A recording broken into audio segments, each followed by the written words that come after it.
എസ്എൻ-പുരം മഹാത്മാ യുവജനവേദിയുടെ ആഭിമുഖ്യത്തിൽ ഭരണഘടനാ സംരക്ഷണ സദസ്സ് നടത്തി. AICC secretary TN. പ്രതാപൻ ഉദ്ഘാടനം ചെയ്തു. രാജ്യത്തിന് വേണ്ടി 3 നിറമുള്ള മൂവർണ്ണ പതാകയും പിടിച്ചുകൊണ്ട് ക്വിറ്റ് ഇന്ത്യ എന്ന മുദ്രാവാക്യം വിളിച്ച് ഇന്ത്യക്ക് സ്വാതന്ത്ര്യം വാങ്ങി തരുമ്പോൾ അതിപ്പോൾ നമുക്ക് ഓർക്കുമ്പോൾ നമ്മുടെ രോമകൂപങ്ങളെല്ലാം എഴുന്നേറ്റ് നിൽക്കുകയാണ്. നമുക്ക് വിശ്വസിക്കാൻ പറ്റുന്നില്ല. ആ കാലത്ത് ജനിക്കാൻ കഴിയാതെ പോയതിലുള്ള സങ്കടമാണ് നമ്മുടെ മനസ്സകത്ത് ഇപ്പോഴും മതിക്കുന്നത്. പക്ഷേ ആ സങ്കടത്തിൽ നിന്നും നമുക്ക് സ്വാതന്ത്ര്യം കിട്ടി. ആ സ്വാതന്ത്ര്യം കിട്ടിയതിന് ആഹ്ലാദം നമ്മുടെ മനസ്സിലുണ്ട്. അത് ഒരു വശം. രണ്ടാമത്തെ വശം, സ്വാതന്ത്ര്യം കിട്ടിയ ഒരു രാജ്യത്തിന് ഇംഗ്ലീഷുകാരെ സ്വാതന്ത്ര്യം അവൻ പറഞ്ഞെന്നറിയോ? ഇംഗ്ലീഷുകാരൻ പറഞ്ഞു, ഇതൊരു കാര്യമില്ല, ഇത് പൂച്ചയ്ക്ക് മുന്നേക്കൊരു കിട്ടിയ പോലെ, അല്ലെങ്കിൽ ഒരു പൊട്ടിത്തെറിച്ച് പോകാൻ വേണ്ടി പോകുന്ന ഒരു മുത്തുമണി, ഒരു മാലയിലെ മണികൾ മാത്രമാണ്.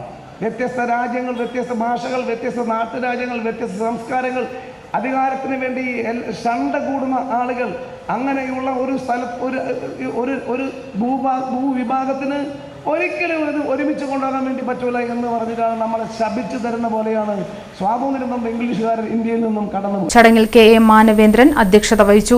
പ്രമുഖ എഴുത്തുകാരൻ കൽപ്പറ്റ നാരായണൻ മുഖ്യപ്രഭാഷണം നടത്തി. കേന്ദ്ര സർക്കാരിന്റെ ദുരധികാര പ്രവണത ജനാധിപത്യത്തെ അപകടത്തിലാക്കുന്നുവെന്ന് കൽപ്പറ്റ നാരായണൻ മാസ്റ്റർ അഭിപ്രായപ്പെട്ടു. എന്നാൽ ഇന്ന് സംഭവിച്ച കേന്ദ്ര വിദ്യാഭ്യാസ മന്ത്രി ധർമ്മേന്ദ്ര പ്രധാന്റെ രാജി ഇന്ത്യൻ ഭരണഘടനയുടെ അടിസ്ഥാന തത്വമായ ജനാധിപത്യത്തിന്റെ പ്രതീക്ഷയുളവാക്കുന്ന വിജയമാണെന്ന് അദ്ദേഹം പറഞ്ഞു.